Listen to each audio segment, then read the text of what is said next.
Good afternoon. I am presiding today as Mayor Pro Tem in Mayor Severance's absence. It is 2 o'clock and we have a quorum. I'll call this special City Council workshop to order. The purpose of this meeting is to hear capital budget presentations in preparation for the 2021-2022 budget. Due to COVID-19, there is no physical meeting location per Washington Proclamation 20-28. Today's meeting may be viewed live via YouTube or cable channel 10. To listen to the live meeting, the public may call 623-404-9000 and enter the meeting ID 149-766-1467. This is for audio only. Public comment is not normally taken at workshop meetings. Council members and the city staff are participating via teleconferencing. The staff sitting in council chambers are physically distanced at least 6 feet apart and will be wearing masks when they are not speaking. Guests that are included in staff presentations will be excused from the Ring Central meeting at the conclusion of the agenda items as appropriate. I want to thank the public, City Council, and the staff for working with us as we adapt to the requirements related to COVID-19. More details about COVID-19 and its impact on city services can be found on our website, www.oakharbor.org. We are holding 2 meetings today. The second meeting will be a special City Council meeting at 6 p.m., moved from the normal first Tuesday due to yesterday being Election Day. We appreciate the voter turnout across the country and understand that certification of the election may take several weeks to complete.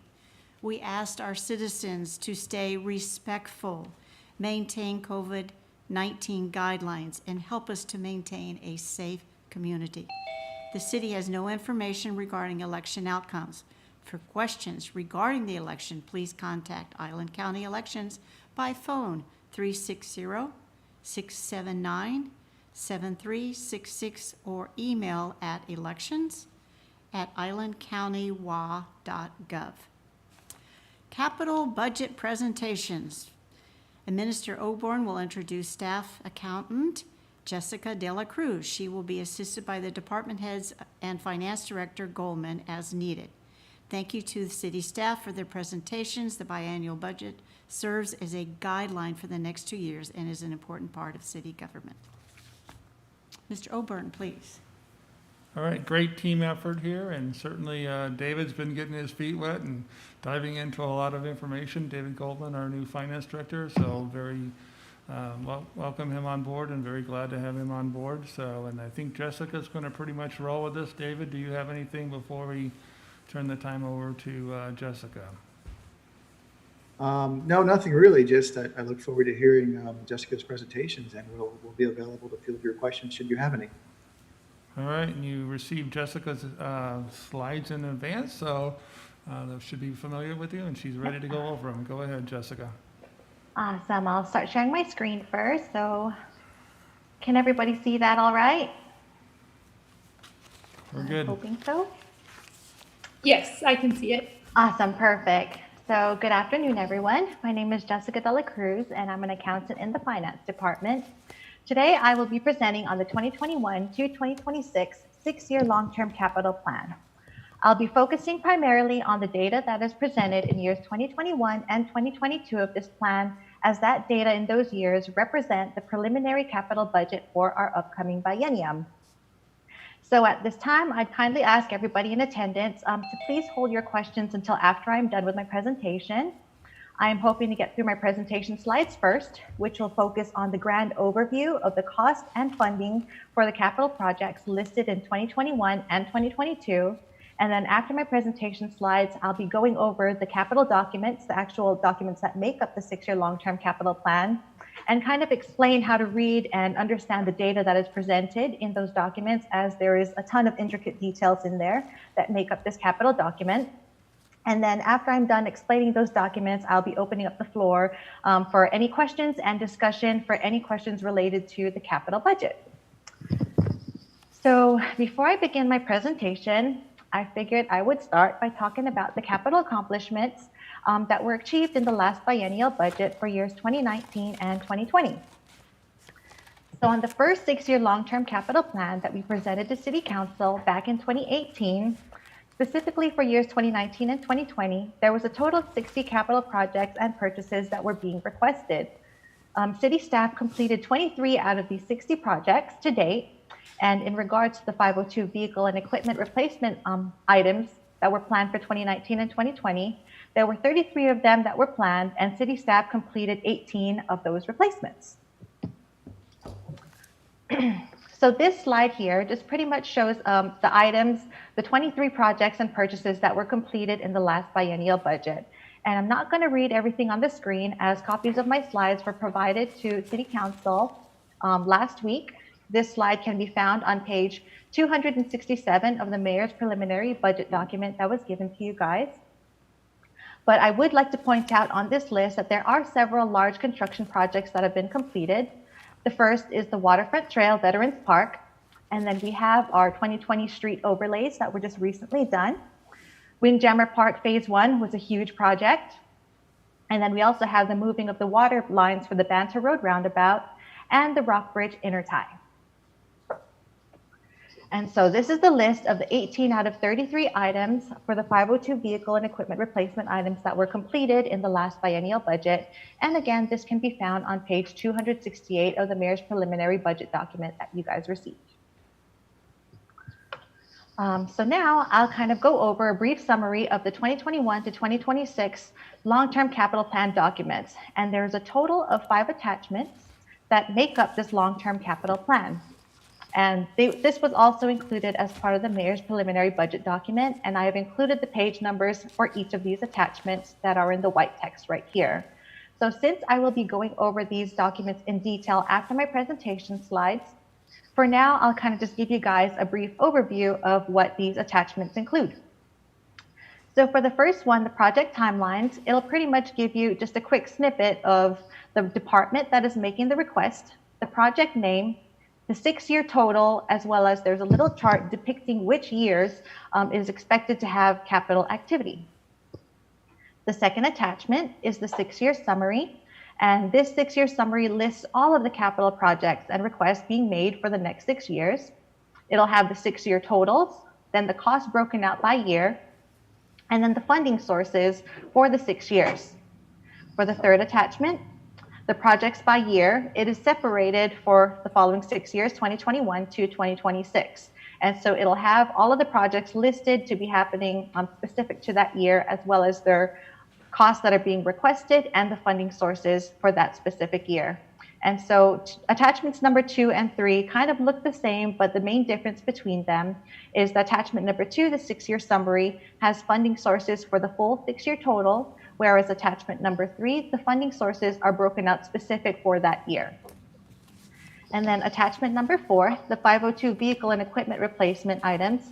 The first page is a summary by department, and then pages 2 and 3 of that document will actually break out all of the items that we are requesting to be replaced in the next 6 years, and it includes the item description as well as the respective replacement cost and which year we intend to replace those items. And then attachment number 5 is the project descriptions. And this is pretty much the fancy sheets that we gave to you guys last biennial budget. It includes a one place where you could see everything you need to know about the capital projects. And so every project that is not a 502 vehicle and equipment replacement item will have a project description sheet, and we can go over that after my presentation slides. So this right here, this shown on the screen is just the citywide 6-year totals that are shown on the long-term capital plan. Years 2021 and 2022 are in yellow text because that represents the upcoming capital budget for our upcoming biennial budget. So for 2021, we are requesting approximately $18.6 million for 69 capital requests. In 2022, we are requesting to spend $12.3 million for 26 capital requests. For 2023, it's $8.7 million. 2024 is 13.6. 2025 is 6.8, and 2026 is approximately $6.5 million. And this brings our 6-year total to $66,771,212. So I would like to point out that the cost shown on this slide right now includes the cost for the 502 vehicle and equipment replacement purchases, but these counts do not include the items for 502 vehicle and equipment replacement purchases. And so I can kind of show you that breakdown for years 2021 and 2022. So for 2021, the $18.6 million is broken out with the following. We have 69 capital projects and purchase requests totaling $16.5 million, and then 18 vehicle and equipment replacements representing the remaining $2.1 million. And so these items combined equal the $18.6 million that we are intending for our upcoming biennial budget. And for 2022, the breakdown is as follows. This $12.3 million is broken out by approximately $11 million for the 26 capital project and purchase requests, and then approximately $1.365 million for our 14 vehicle and equipment replacement items. And since capital represents a large part of a biennial budget, the main question to be asked is, how are these projects going to be funded? And so what I've created right here is pretty much just to show you guys the capital funding sources as a percentage of this total capital budget right here. At the very top, where you see these little highlighted boxes, yellow for 2021 and blue for 2022, these are the funds right here on the left side column. And all of these funds are those funds that include operating budgets and that have operating budgets in them. And so this is just a quick snapshot. You could see that the general fund, Streets Fund, Senior Services, and Marina Fund are all funding less than 1% for both years of the total respective capital budgets for 2021 and 2022. And then we have the Water Fund, which will be funding 17.1% of this capital budget in 2021 and 8.9% in 2022. Then we have the Sewer Operations Fund that will be funding 5.4% in 2021 and 6.2% in 2022. Then we have our Storm Drain Operations Fund. They will be paying 4% of this total capital budget in 2021, and then 5.7% in 2022. And then we have our Shop Facility Operations Fund, which will be funding 1.2% in 2021, and they do not have any capital projects requested for 2022. Below right here, where it's not highlighted, this includes funding from other city sources that do not have operating expenditures in it. So for this first item, the special revenue sources, this includes our Arterials Fund, our Paths and Trails Fund, as well as our park impact fees and transportation impact fees, and our REIT funds. Those special revenue sources will be funding 8.5% of the capital projects in 21 and 28.8% in 2022. Then we have our 502 Vehicle and Equipment Replacement Fund, and they will be paying for all of those vehicle replacement at approximately 11% for both years. This cumulative reserves funding source represents our proprietary or utility reserves. They will be funding 4.1% of this total in 2021 and 3% in 2022. And then we have this item right here called the Project Fund Balance. And it's a significant portion to fund the 2021 projects at 29.4% and 10.2% in 2022. And so just to give you guys a little bit of a history on what this project fund balance is on the last biennial budget, it was determined that we would be opening up brand new capital project funds. And on the ordinance that created these capital project funds, it was determined that the funding would remain in these capital project funds until project completion, or it is deemed that the project will be canceled. And so this amount right here represents the carryovers that have been funded in 2019 and 2020, and we're just carrying that funding over to continue the projects in 2021 and 2022. And so this last funding source right here, this other sources, represents external funding sources such as our grants, our donations, and other contributions, and that represents 17.1% and 25.1% in 2022. And so I kind of wanted to show and separate these items that highlighted and unhighlighted to let you guys see that we did try as much as possible when looking for funding sources for capital to try to reduce the impact of those funds with operating budgets in them and try to pull from other sources as much as we can. And so now I'll be going over the summary of capital requests by fund, specifically for years 2021 and 2022. So we will start with the general fund. And so specifically for the general fund, I included both projects that will be happening in the general fund operations, which is Fund 001, and the General Fund Capital Projects Fund 007. And this is a new fund that would include the project beginning fund balance carryovers. And you can see the project determination, which fund they live in, right here on the left side of this chart. So these projects are 001, and we do have some projects in the Capital Project Fund 007. For 2021, we have a total of 15 requests, totaling $963,786. In 2022, we have 4 capital requests, totaling $605,000. And this is the breakdown of all of the capital requests being made for general fund departments. For the police department, we have several requests. There's $37,500 being requested for 2021 and $15,000 being requested in 2022. HR is requesting $11,500 in 2021. Finance will be requesting $25,000 in 2022. The general government is requesting $50,000 in 2021. Our fire department is $121,000 in 2021 and $25,000 in 2022. And then our parks projects, our parks department will be requesting to spend $638,786 in 2021 and $540,000 in 2022. And on the screen, I would like to point out that the bulk of this total is attributed to this project right here, which is the Harbor Heights Parkland and Improvements Phase 1 project. So you could see that $460,286 is being requested in 2021, and the $540,000 is being requested in 2022. So I'll give you guys a moment just to kind of read all the data on the screen before I move on to the funding sources that will be funding these projects.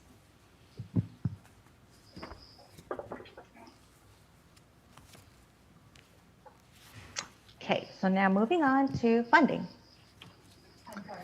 So funding for these general fund projects in 2021 will come from the following sources. Again, from the last slide, there were 15 projects being requested for this total right here, the $963,000. The largest part of funding these projects will come from the project beginning fund balance, which I've spoke about previously, which is the carryovers that have been funded already in 2019 and 2020. The project beginning fund balance will represent funding 29% of this project total. Then we also have funding coming from grant donation and other at 23% of this total. And in this case, this is majority grants. Then we have a portion of impact fees funding the 2021 projects for the general fund. Then we have REIT 1 at 9%, REIT 2 at 25%. And then this is the actual impact to the general fund operations that will be funding 9% of this total in 2021. In 2022, for the 4 projects that we saw on the last slide for a total of $605,000, the biggest portion of funding will be coming from grant donation other at 62%. So this is specific to the YAF grant that was received for the Harbor Heights project. And then we also have funding from park impact fees at 12%, REIT 1 at 3%, and REIT 2 at 16%. And this right here, this dark blue square, represents the actual impact to the general fund operations, which is going to spend $45,000 or 7% of this grand total in 2022. Now moving on to the dock fund. For the dock fund, there is one parks capital project request being made out of this fund, and it's the continuation to complete our Portland Loos over at Flintstone Park. Funding for this project will come from project fund balance, as this project has been fully funded in 2019 and 2020, and so the funding will just be carried over into 2021 to complete this project. And there are no capital requests in this fund for 2022. Next, we have the Windjammer Park Fund, which is Fund 325. In 2021, we are requesting to spend $523,896, which will cover Phase 2 scoping and planning. Funding for this project, again, will come from the project beginning fund balance, as it has been fully funded in 2019 and 2020, and this amount represents carryovers that are coming forward. Construction is anticipated to occur in 2022 at a cost of approximately $2.16 million. And this little pie chart right here represents how we intend to fund that $2.16 million. So the largest portion at 54% will be coming from REIT 2 at $1.175 million. And then the next largest at 41% would be coming from REIT 1. And then a small percent, which is 5% of this total, coming from park impact fees. Now we'll be moving on to the Streets Fund. And again, I have compiled together all streets capital projects that are occurring in both the Streets Operations Fund, which is Fund 101, and the Streets Capital Projects Fund, which is Fund 102. And that distinction again can be made right here on the left side of this chart. In 2021, there are 4 requests being made for a total of $161,161. And in 2022, there are 3 requests being made for a total of $981,500. And these are the capital projects that are being requested and their respective costs right here by year. And so I'll give you guys a moment to just kind of read the data on the screen before I move on to funding.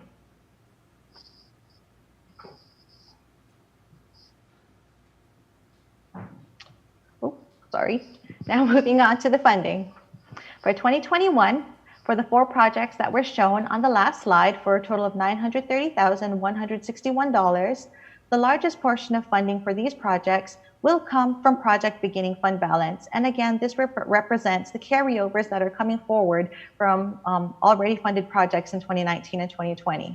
And this will fund 44% of this project total in 21. Next, we have money coming in from our proprietary funds. And this is specifically money coming in for a shoreline restoration midway to regatta project. This proprietary represents any money coming in from our utility funds and our marina. But in this case, money is coming from our water fund, our wastewater fund, and our storm drain fund at $75,000 each as their contribution to that shoreline restoration project, as that project is intended to protect city infrastructure. And so their contribution represents 24% of the 2021 total of $930,000. Then we also have funding coming in from REIT 1 and REIT 2 at 12% each. And then this 8% right here represents the actual impact to the Streets Fund operation budget, which is 8%. And then in 2022, to fund the 3 projects that was shown in the prior slide, totaling $981,500, again, the largest portion will be coming from project beginning fund balance carryovers that have been funded in 2019 and 2020 at 49%. This proprietary represents the funding coming again for the same shoreline restoration midway to regatta project, which is a shared project between streets, water, wastewater, and storm drain. Then we also have funding coming from REIT 1 and 2 at 11% each, and then 6% coming from the Streets Operations Fund. Now moving on to the ARTERIALS projects. So for 2021, we have 1 request, which is the Northeast 7th Ave Improvement Project for a total of $498,035. In 2022, we have 2 requests, which is again a continuation of the Northeast 7th Ave Improvement Project and the Northwest Heller Street Overlay Project, totaling $608,219. In 2021, the funding source for this Northeast 7th Ave Improvement Project will come primarily from grant donation other at 86%. Specifically, the funding for this project will come from the IRTPO grant, and the remaining cost to fund that project is coming from project beginning fund balance carryovers at 14% of this total, or $67,235. In 2022, for these 2 capital requests up here, the largest portion again is coming from grant donation other, which will be funding 83% of the total, and this is related to the IRTPO grant. And then the additional funding will be coming from our ARTERIALS fund at 12% and impact fees at 5%. Next, we have our TBD Capital Project Fund and our Senior Services Fund.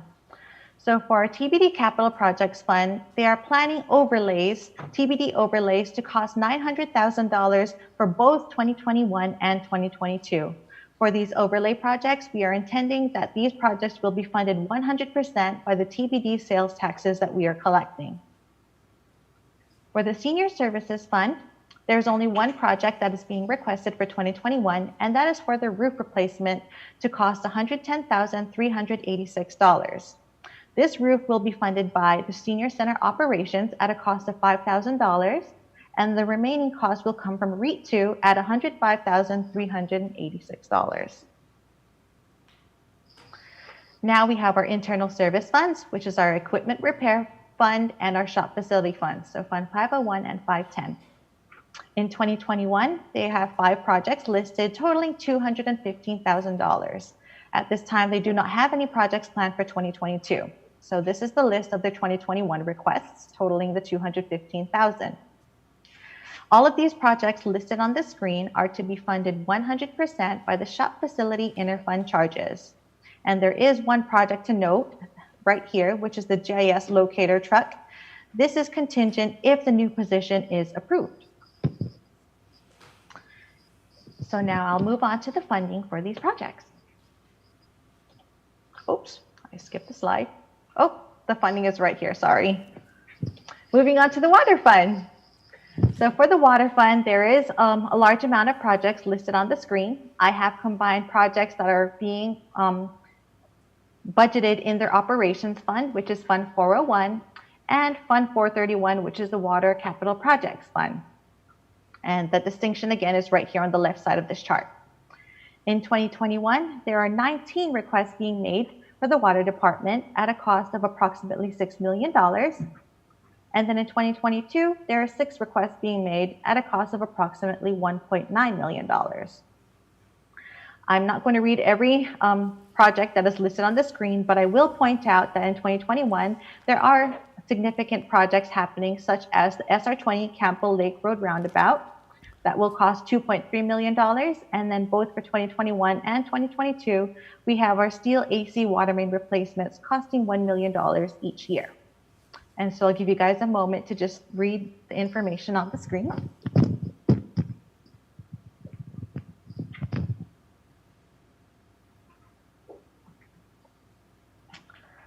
And I can move on to the funding sources. So for these water projects in 2021, totaling $6 million, the bulk of funding will actually come from the Water Fund Operations Fund itself at 52% of the $66 million. So this is the actual dollar cost that they will be funding for 2021. Then the next largest portion will be coming from the Project Beginning Fund balance carryovers at 27%. Then this funding source, this grant donation other, which will be funding 19%, is specific to the SR20 Campbell Lake Road Roundabout, and this represents the Navy's contributions to pay half of that project.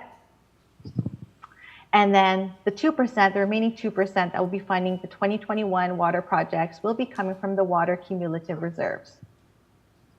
In 2022, for the 6 projects totaling $1.9 million, the largest portion of funding those projects will come from the Water Fund Operations at 54%, or approximately $1 million. Then we have some carryovers from 2019 and 2020, which will fund 27% of the 2022 total, and the remaining 19% will be coming from water cumulative reserves. And now moving on to our sewer fund. So for the sewer projects, I combine projects happening in the sewer fund operations, which is Fund 402, our clean water facility, which is Fund 422, and our sewer capital projects fund, which is Fund 432. And again, that distinction is made on the left side right here of the screen as to where the projects will be happening. For 2021, we have a total of 10 requests, totaling approximately $3.2 million. And in 2022, we have 2 capital requests at a cost of $792,500, and it's for these 2 projects right here. So I'll give you guys just a moment to read the data on the screen before I move on to funding.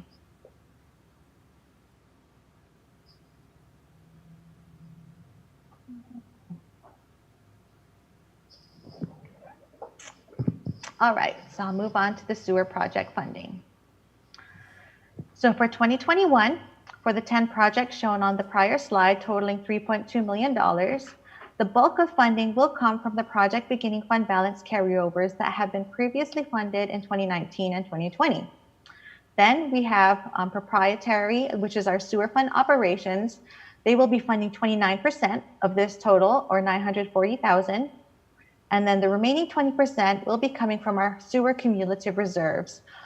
This $650,000 is specific to the membrane expansion project, and this actually represents the system development fees that will be funding that membrane expansion.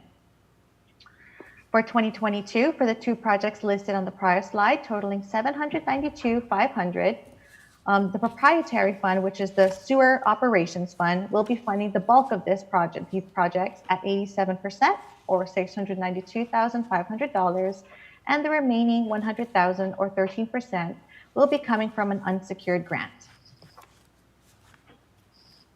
Now we'll move on to our storm drain fund. So for our storm drain fund, they have 4 capital requests being made for a total of $1.4 million in 2021, and 3 requests in 2022 for a total of $875,000. And these are all of the projects and their respective costs by year. So before I move on to funding, I'll just give you guys a chance to read them on the screen as well.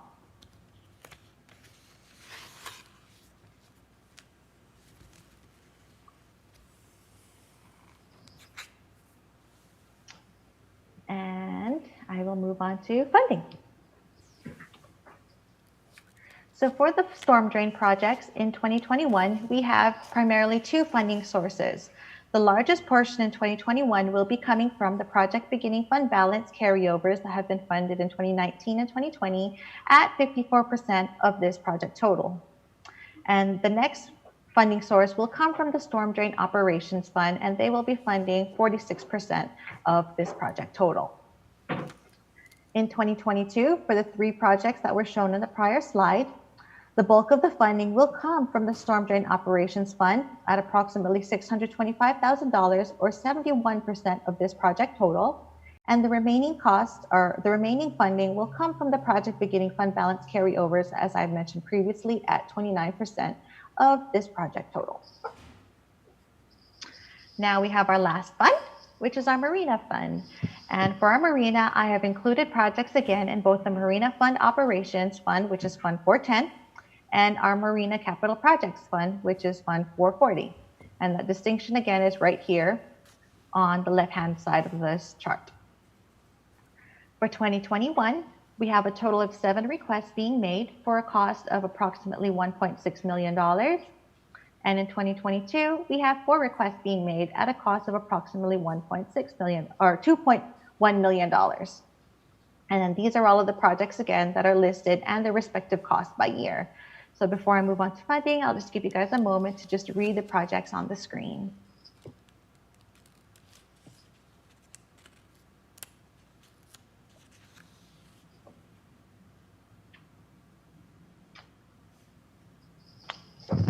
Now moving on to the funding sources for these projects.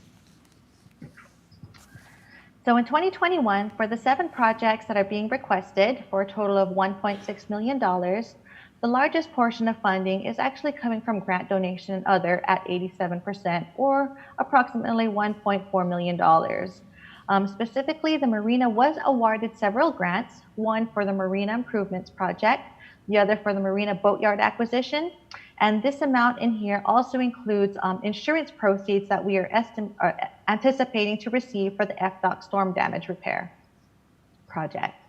And so we have the impact to the actual Marina Operations Fund, which is funding 9% of this total, and the remaining funding will come from project beginning fund balance carryovers that have been funded in 2019 and 2020. And then for 2022, we have 4 projects totaling $2.168 million, and the bulk of it at 98% will be coming from unsecured grants. And again, these projects will not happen until it is determined that we actually receive and are awarded these grants. And the remaining 2% will be coming from the Marina Operations Fund at a cost of $43,000. So now I'll just give you guys some project updates. So in the documents that you guys were provided, for the long-term capital plan, there is one project listed on there, the active transportation plan, which is an arterials project. Currently, that project is expected to happen in 2023 in the documents that you guys have received, but we are expecting that project to move to 2021 to match the grant funding that is coming from the IRTPO. So staff is currently in communication with the IRTPO to ensure that our capital plan matches their preliminary grant award as to when these projects are occurring. And then, so our next project that will have some updated change is our Marina Boatyard building purchase. They were awarded $675,000 in grant proceeds. And that grant proceeds is supposed to be made towards the actual purchase of the building.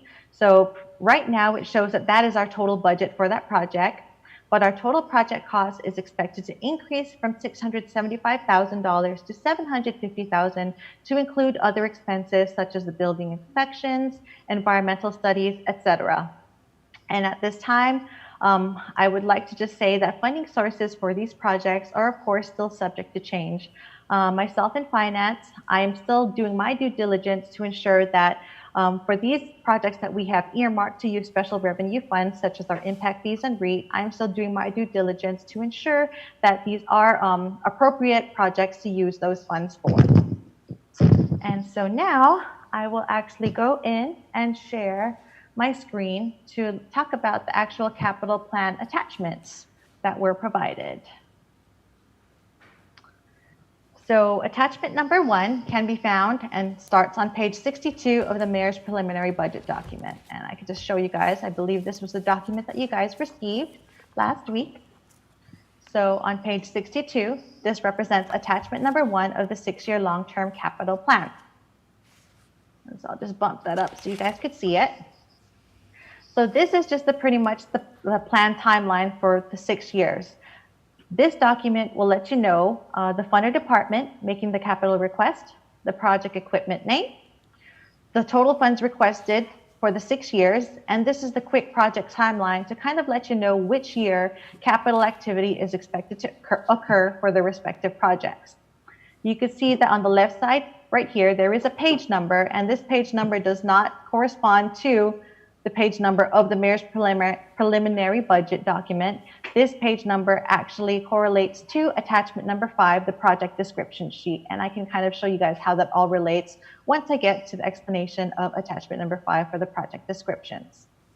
So page 1 of this document is for our governmental funds, and these are all of the projects being requested. And page 2 of this document are our proprietary or utility funds and the marina. And this will just give us a citywide grand total. So for the next attachment, which is the 2021 to 2026 summary, I'm going to apologize in advance as this was a relatively large spreadsheet that I was working on. So the data on this screen is going to be a little bit hard to read. This document, let me just bump that up a little bit, will give you the page number where these projects can be found on the project description sheet. We also had our departments or put these projects in priority order, which number 1 is the highest priority in which they want the project to occur. The funder department making the request. This is used for internal purposes. The project equipment name. This is the total requested funds for the 6 years. We also have a spent to date column. So if projects are being carried from the prior year and have had spending on it, this is the cost that we have spent to date as of August 31st, 2020. And then we also have a project status column. Anything that says new is a brand new request being made for our upcoming biennial budget for years 2021 and 2022. Anything in progress is currently in progress to date and will be carried over and completed hopefully in years 2021. And then anything that does not have a project status is a true carryover from the original 6-year long-term capital plan that we presented for years 2019 to 2024. And so off to this side is pretty much the capital costs that are broken out per year. And so this total requested funds would be the sum of all of these 6 years. So pages 1, 2, and 3 of this document, so this is page 1, 2, and 3 of this document will show you all of that information that I just said. And so now pages 4, 5, and 6 are the revenues that correlate to pages 1, 2, and 3.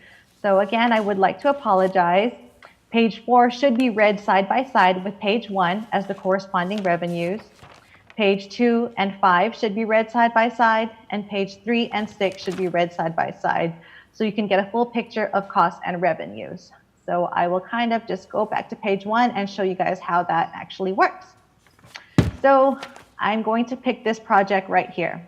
This first light orange project, Harbor Heights Parkland Improvements Phase 1, for a total cost of $1.9 million for the 6 years. If you're curious about the funding sources for the 6-year total for that project, I would move to page 4. And again, this first light orange highlight at $1.9 million, this relates to the Harbor Heights project. So funding for that project would come from project beginning fund balance at a cost of $201,000, then grant donation other at $448,000, and then we also have specialty funds at $1.25 million that will be funding this project. If you're curious as to what specialty funds specifically we will be using for this project, if we scroll a little bit more to the right, just this way, the $1.25 million is broken out by park impact fees at $290,000, REIT 1 at $310,000, and REIT 2 at $650,000.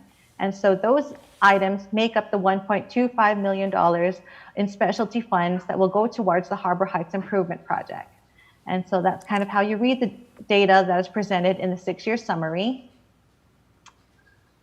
And I apologize that the text is small, but hopefully we provided these documents to you guys electronically. So that's the beauty of zooming in. And so moving on to attachment number 3. Attachment number 3 pretty much lists out all of the projects specific to this year. So all of these projects listed here are expected to occur in 2021. This is their 2021 cost and their 2021 revenue sources. And so we have this for every single year, 21, 22. You could see where it breaks out the year, 23, 24, 25, and 2026.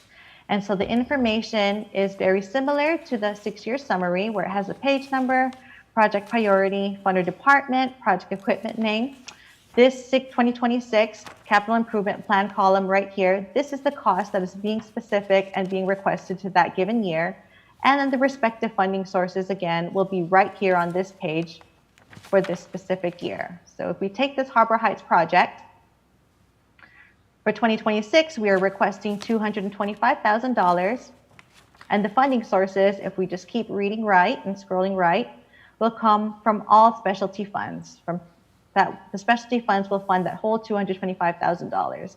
And if we scroll right again to see the breakdown of those specialty funds, $25,000 is coming from park impact fees, and $100,000 each is coming from REIT 1 and REIT 2. And so that's kind of how you read the document for attachment number 3, which is the projects broken out by year. Then attachment number 4, which is the 502 vehicle equipment replacement summary. Page 1 is the actual summary by department and how much each department will be replacing that year. So for the 6-year total, that's approximately $9.786 million. And then pages 2 and 3 of this attachment will actually give us all of the details that you need to know, such as the replacement year, the fund or custodian that owns these equipments, our internal asset number, the description of the old item that we need to replace, the replacement costs, and which year we intend to replace them. So that's pages 2 and pages 3. And then this is the last attachment, attachment number 5, which is the project descriptions sheets that I was talking about. So these project description sheet kind of give you everything you need to know about a specific project. It has the fund that is making the request, the project name, a quick project timeline right here, a project description narrative, project need, development plan and status, and some cost and financing data. Right here, this is the chart for the cost assumptions, and down here represents the actual revenue sources by year in which we are requesting. And so when I was making reference to page numbers for attachments number 1, 2, and 3, those page numbers specific to this document are found right here in this little tiny italicized number. So I can kind of go back and just show you guys how that works. Oops, too much. So if I want to look in more detail about this Crescent Harbor Regatta water main lowering project, and if I want to find the respective project descriptions sheet, that will be found on page 45 of the project descriptions. And so if I just scroll all the way back down and find page 45, oh, past it. Page 45 right here is related.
One sec, I'll tell you guys when you're live. Okay, we're live now. Welcome back. Council and staff would like to call the meeting back. Due to some issues, we are going to be doing Facebook. Also, to be sure that we are covered under the public.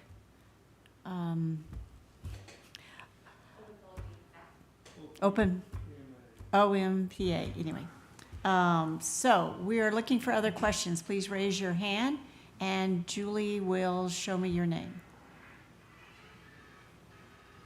And we did manage to get the phone line to feed off, it normally feeds off of YouTube that we do for the meeting that people can listen, and I think we've got it jury-rigged, so we can feed it off to Facebook Live. We do have our Assistant City Attorney here, Anna Thompson, her computer went down too, and so she's here if you have any questions on the open meetings law, but I think she feels that if we took enough steps here that I think we're back legal again and can proceed with limited technology that we have. So Anna, you have anything else to add? No, that's all. Do we have any hands raised, City Clerk? Nope. Any questions, people thinking? I have one for Jessica De La Cruz, if she's around. Yep, I'm ready. All right, I noticed that it's called accumulative reserves, and I guess I'm not used to seeing accumulative reserves and that we were spending them. Are we spending all the cumulative reserves so that there are no reserves for the different departments? That kind of sounds dangerous to me, that we shouldn't be doing that. We've never done it before. No, that cumulative reserves is actually a separate fund. So when you guys think about, like, there is a specific cumulative reserve for our water fund, our sewer fund, our storm drain fund, and our garbage fund. And those are funds for 11, for 12, 13, and 14. So usually you guys don't ever see these funds and the budgets for them because they're relatively small funds. And this is where the system development fees go in from water and sewer.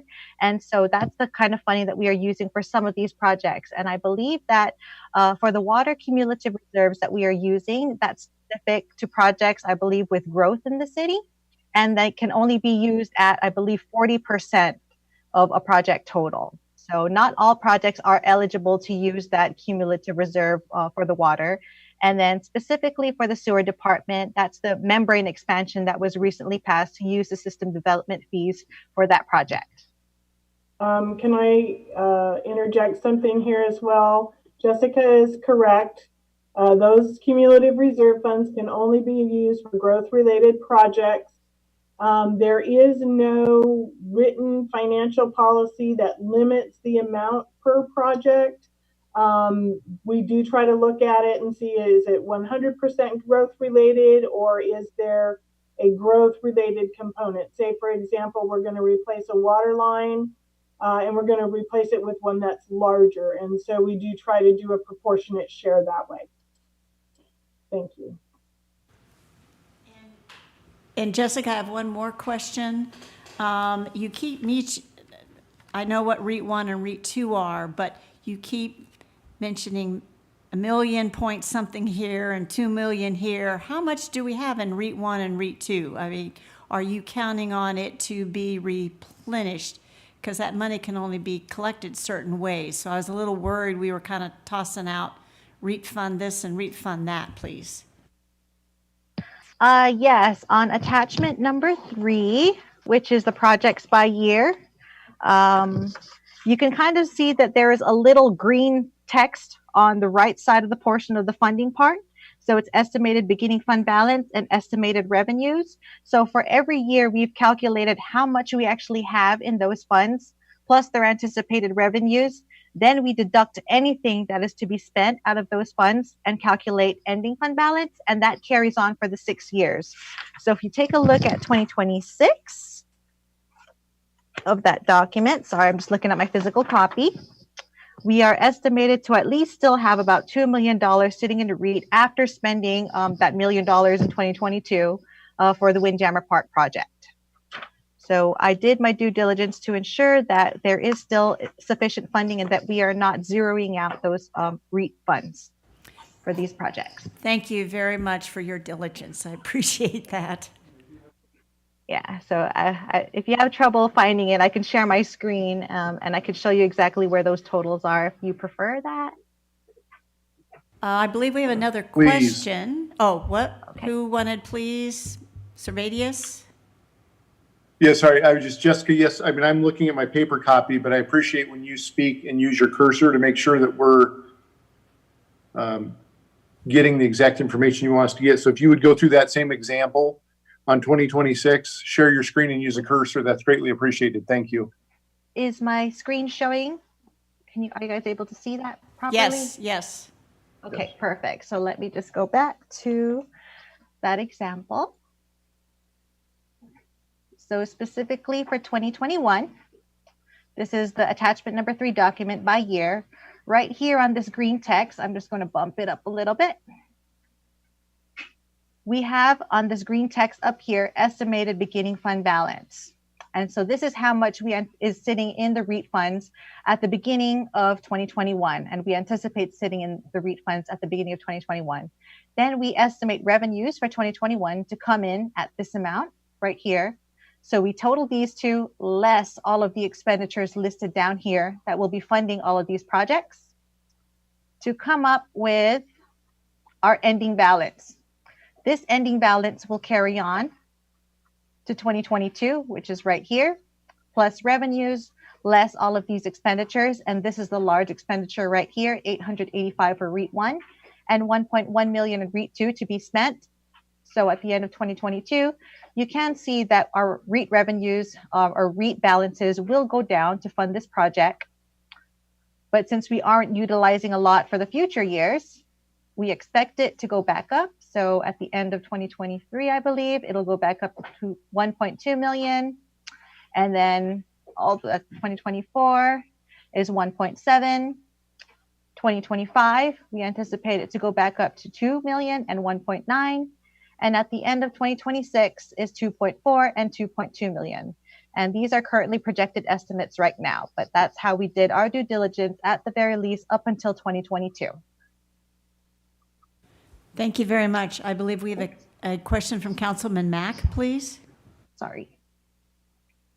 Right here. So at the end of 2022, we anticipate this to be our ending balances for REIT 1 and REIT 2, $875,000 and $897,000.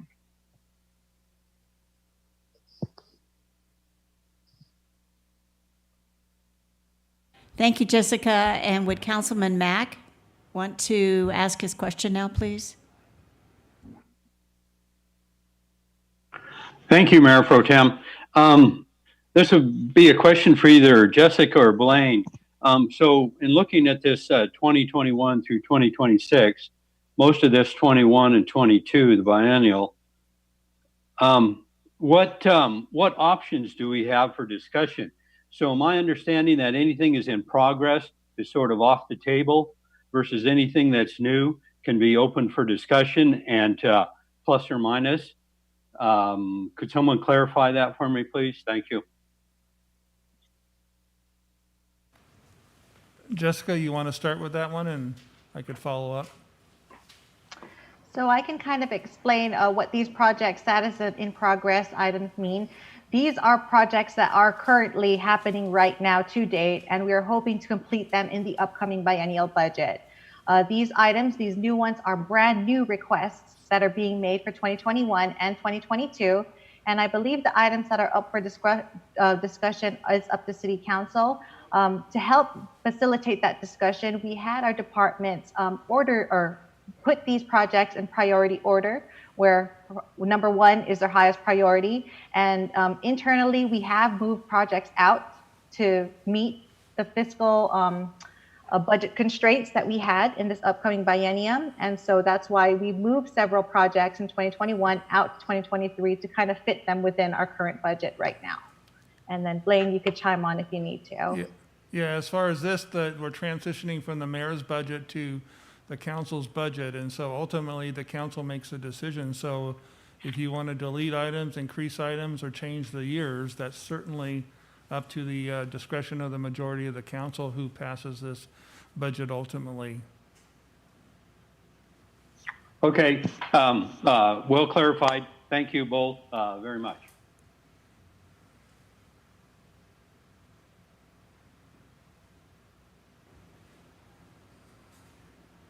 Next question, someone?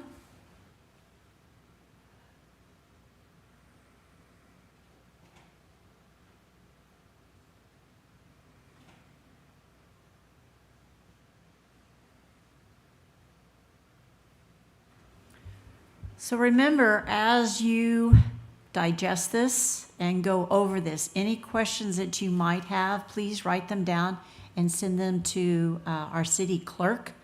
And she will try to get an answer back to you and make sure that the right department or person has that question. It may be several people that kind of have a hands in on it, but it is really important to get questions in.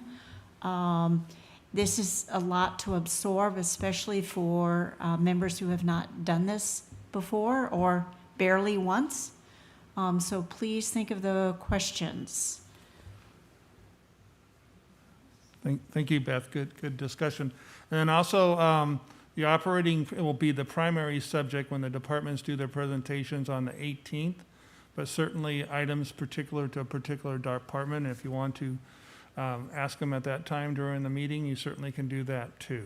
So multiple ways to contact staff and get information on these capital projects. I believe it's the 17th will be the next city 17th, the council meeting, meeting the workshop's on the 18th. Okay. So the department head presentations will be on the 18th. Hopefully, we're going to do 2 hours and then an hour break and then 2 hours again. Really can be 4 to 6 hours, depends upon the questions that the council has, but certainly we want to allocate as much time. The 17th will be the regular meeting where you do the preliminary budget. We need that passed so we have the authority to do the levy.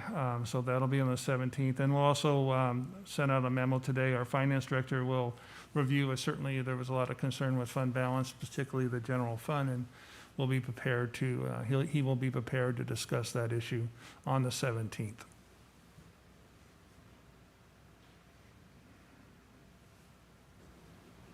Any other hands raised, questions, comments about this presentation today?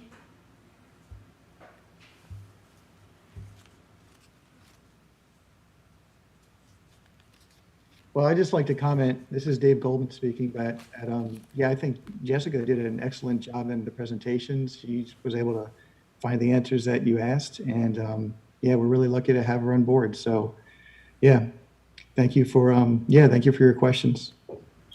Councilman Servadius.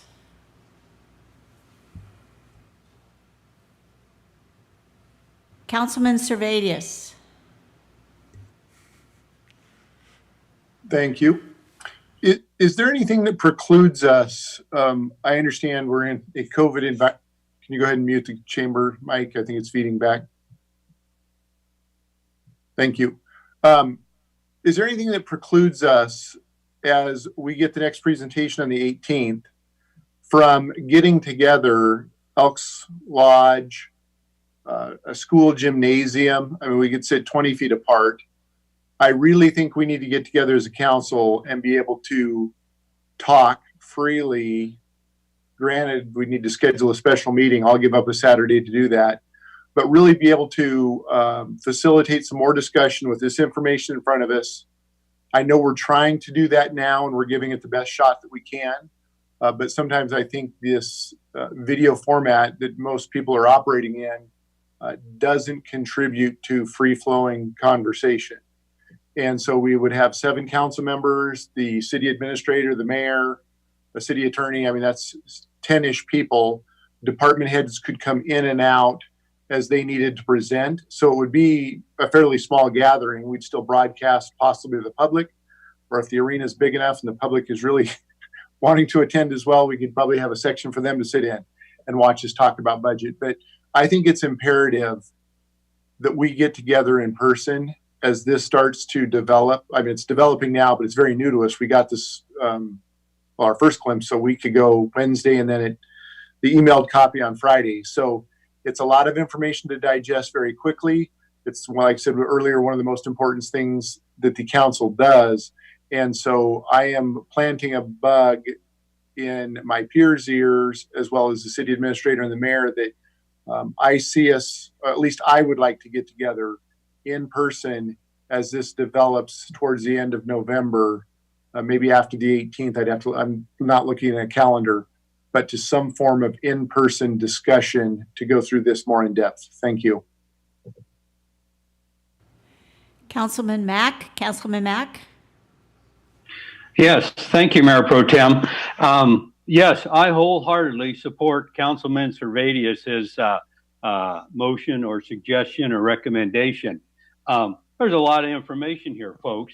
Due to the unusualness of COVID-19, it's caught a lot of us in a peculiar situation, trying to do this remote. I want to look across the table or across the room, and I want to ask someone a specific question and to get specific answers.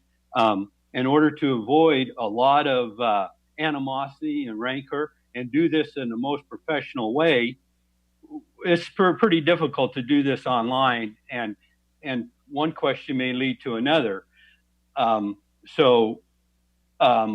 Again, I would highly recommend that we can quickly get together, take a few hours, morning, noon, and night. You bet. Let's all meet at midnight if necessary. So the pay grade's the same for me. So let's get this thing figured out. I see pluses, I see minuses, but all in all, the staff did a hell of a job putting all of this together, and it's very readable, very understandable, but a lot of questions here, and I'd like to do it right, but I'd like to do it in partnership and in conjunction with everybody, not feel as if I'm out here all by myself trying to figure this damn thing out and not knowing what the rest of my council members feel. So again, let's get together and get this all figured out so everybody comes out with a win situation and feels good about it. So thank you. Councilman Wiesner.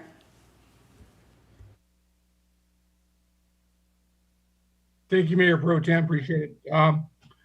So first off, great job, Jessica, on your presentation, and great job to staff in putting together a very readable packet. I love the project description, the project needs for each item listed. Fantastic job. So kudos. I would certainly support Councilmember Servatius and Mac's sentiments.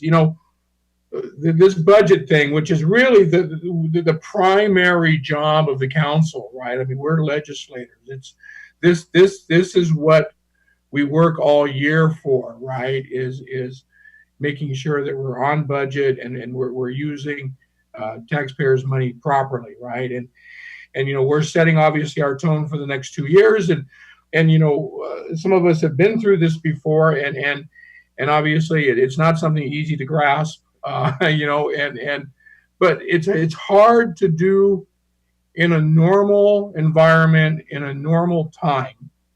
Now we have, probably one of the most challenging financial times we possibly maybe seeing as a city ahead of us, because unpredictability is what creates, the angst on our part, right? In the good times, we can predict what's going to happen. In times like this, nobody can predict what's going to happen. So I think having a face-to-face meet is the prudent thing. I think I think we have to certainly be safe. I agree. There's facilities that are large enough that we can certainly distance ourselves, but at least be in the same room. I just look at how cumbersome this is going to be for staff, having probably some of the same questions coming from 7 different directions. And then, of course, having to muddle through those questions and respond to each of us. And the reality is the city council collectively is just as good as all of us together, right? I mean, we were all brought into this because we all have different things that we bring to the table. That's the beauty about a diverse council, right? And we don't all necessarily have to think alike, but here sitting across town from each other, certainly that collective part of us, the part that is here to serve the community, probably isn't doing the community justice by doing this individually and not bringing all of our different ideas together just to bounce around. And you're right, Councilmember Mack. I mean, part of understanding what's important to somebody else is part of also what's understanding to myself, which then helps us understand what's important to the community because we all bring different views. So I would wholeheartedly support that, Councilmember Servatius, and I too would sacrifice a day away from the family to make sure that we're doing this right. Thank you.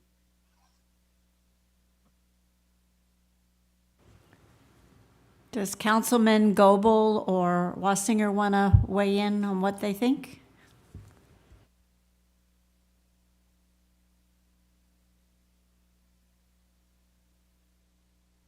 Councilman Wassinger?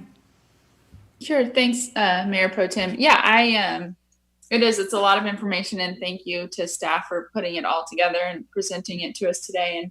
And I too would support if we could get together and have a meeting in person regarding our budget and all of this information. Just off the top of my head, the center possibly maybe big enough. I'm just trying to think of options that would be maybe I haven't been inside for a while, but I would think if you rearranged a little bit, it might do the trick for us. And I wouldn't be opposed. I would wear a mask the entire time. I think that would probably be a good idea. So that's sort of how I feel. And yes, I too would appreciate being able to sit down and have a easier conversation. I feel like I'm not very good on the virtual format myself, so it definitely would be a good thing for me. So I support that idea. Thank you. Councilman Goebel? Yeah, I mean, as a brand new counselor, that document was pretty overwhelming to go through. And Jessica, your presentation was great, but it was a lot of information to digest in one sitting. I'm happy that we have this document, but I think we would be far more effective. We'd probably be more articulate in our discussion, and things would probably just be a little bit, I support, and wherever we can be safe, and I'll wear a mask and follow the rules, but I feel the same way as everyone else. Thank you.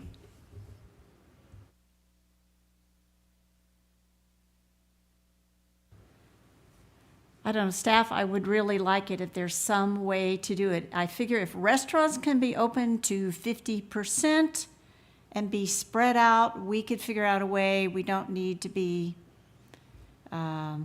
we should be able to figure it out too. But this is just too important, and a lot is said through body language, and instead of waiting to be called, we can still be orderly, but to lift your hand and have whoever's the mayor running the meeting, I think we can do it in a very civil and also be more productive. Councilman Mack, please. Thank you, Mayor Pro Tem. Sorry to sound like a bother here, but I might recommend and suggest possibly next Saturday, the 14th, so we can all stay on schedule with this. I'm not sure who would be responsible for making the phone calls and seeing who would, what locations would be available and so on and so forth. But I agree with you, Mayor Pro Tem. There's certain governor proclamations and so on and so forth. I think if we all wear a mask and then when we speak, we can undo that mask and stay our distance. But let's, I would suggest next Saturday, if it works for everybody, possibly our lucky day, Friday the 13th may work. But let's get it done. Thank you. Thank you. Councilman Servadius. Well, kudos to Councilmember Wassinger. She wins the day with the senior center recommendation because that's a facility we own. And I'm sure, that would probably be big enough because we had that, what was it? It was the parks, the phase 2 of, I'm sorry, not phase 2. It was the Harbor Heights gathering that I remember we went to there, and there was, everyone had masks on, was socially distanced, but there was probably 15 plus people in the room there in that ballroom side. It's a fairly big room, and I think that could work as well. And whether it's I'm looking now at a calendar finally, Mr. Mack, whether it was the 14th or the 21st, I can go either way. If we're going to get a presentation on the 18th, I don't know if we want to wait until the 21st. I'm open to the 14th and the 21st. Like I said, this is one of our predominant activities, is going through this budget, and we're kind of already behind schedule. Our original schedule that we had, we're kind of behind schedule. So I'm happy to look at either of those dates or both. if need be, and then even something in early December, probably. Thank you. Mr. Oburn, I believe you had your hand. Yeah, I'm just thinking here. So we have been thinking about the senior center, so this doesn't come out of nowhere, and we did have some meetings there. Certainly, staff will try to push their technology the best we can to expand it, so we appreciate the input of the council. I would recommend we stick with the 18th, have the 21st as an option. Do your meeting on the 18th and decide whether you need to do the 21st as the follow-up, and we can reserve that time. That's what I would say off the top of my head there, so we have that option. Because the 18th, we're going to cover the operating budgets, and you can get more answers on the particular budgets, but certainly we're here to serve, and we'll turn around and do whatever meetings we have or the council needs to get the information they have so they can make the best decision. So that's kind of my recommendation off the fly here, is to do the 18th. We'll try to do the 18th at the senior center, push our technology as much as we can, and then have the 21st Saturday as a reserve. And if the council feels after the 18th, we have at least 4 hours of session scheduled with that one, you want to follow up with a 21st one meeting, then certainly that would be the discretion. So I think having it reserved and then making that decision on the 18th would be my recommendation. Okay, so you've heard staff, they're looking at the 18th instead of virtual to have it at the senior center. They will be looking into it and inform us, and I believe I have 3 questions, 3 hands. Councilman Wassinger, please. Thank you. Yes, those dates, the 14th would not work for me, but any dates, 18th, 21st, any dates after then would work perfect for me. Thank you. Councilman Servadius. Thank you. I don't have my council rules and procedures in front of me. Ms. Thompson, how much notice do we need for a special meeting? Is it 24 hours?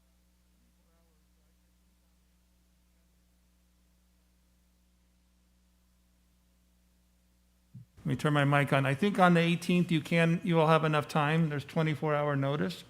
So if you wanted to call a special meeting on the 21st, you have plenty of time to post it. I'm just going to recommend we go ahead and call a meeting for the 21st. Okay. We can always cancel it, but there's no reason not to give everyone as much notice. I can't believe coming out of the 18th that we wouldn't have more discussion that needs to occur. So I'm going to recommend just scheduling something on the 21st and noticing it. Do we have a particular time preference?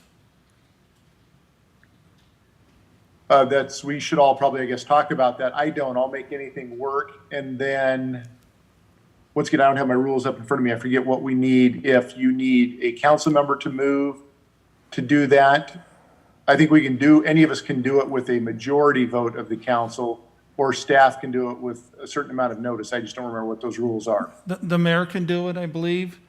Mayor can do it, or the majority of the council. So either way.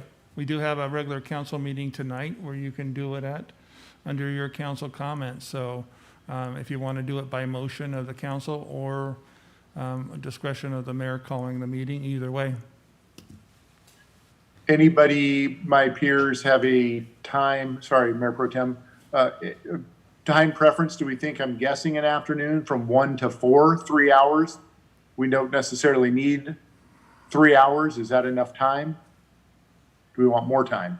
I was going to ask if we could do it early in the morning. I'm supposed to be out of town that weekend, so I was hoping maybe we could do it in the morning on Saturday so I could still go to my obligation I have that evening. But if I'm the outlier, then majority rules. I have a question from Councilman Mack. Thank you, Mayor Pro Tem. Yes, I agree with Councilman Servadius. And personally, this needs to be a separate meeting from the 18th. No disrespect against anybody, but I feel a lot of this process is just being rushed. So we can only bite off so much on the 18th with all the departments. So another meeting on the 21st, I would recommend something mid-morning, if possible, 10, 11, 12 on the 21st, and meet a minimum of 3 hours, so we can get a lot of this hashed out with the council, whether department heads want to be there or not after the 18th, that type of thing. So again, I'm flexible on that Saturday, but if it works for all the other council members, whatever works best, morning or afternoon. Thank you, Mayor Pro Tem. Councilman Wassinger.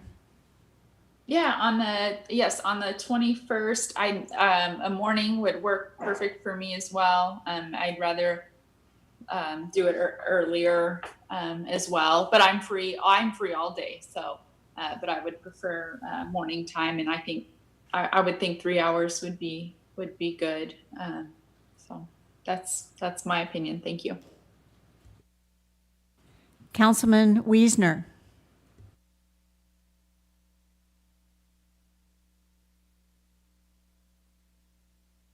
Councilman Wiesner. Thank you, Mayor Pro Tem.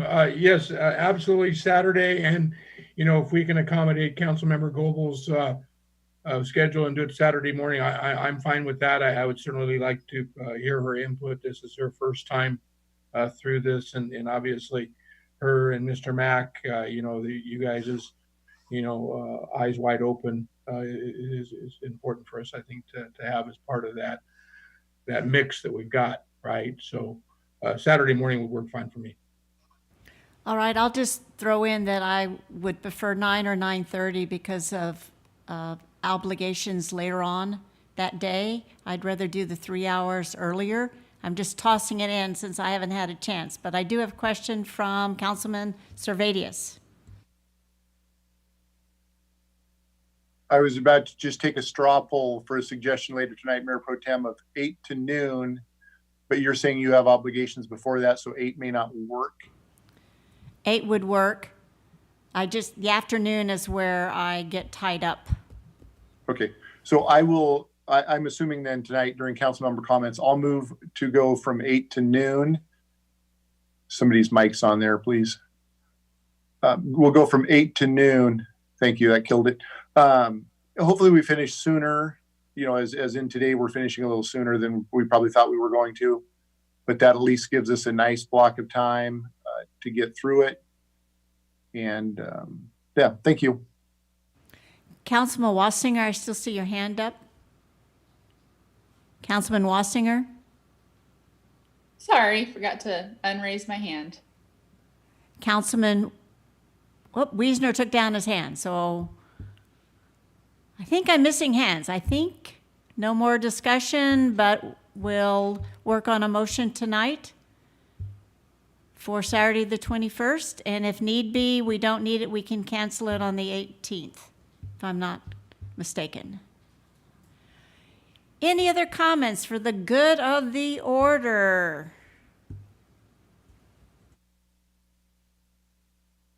Councilman Mack. Thank you, Mayor Pro Tem. I just want to say that I think you're doing a great job, and I can hear you loud and clear, and you speak clearly. So well done tonight, Mayor Pro Tem. Thank you. Councilman Servadius. If there is nothing else, I move to adjourn. Second. We are adjourned. Thank you very much and see you tonight. Thank you.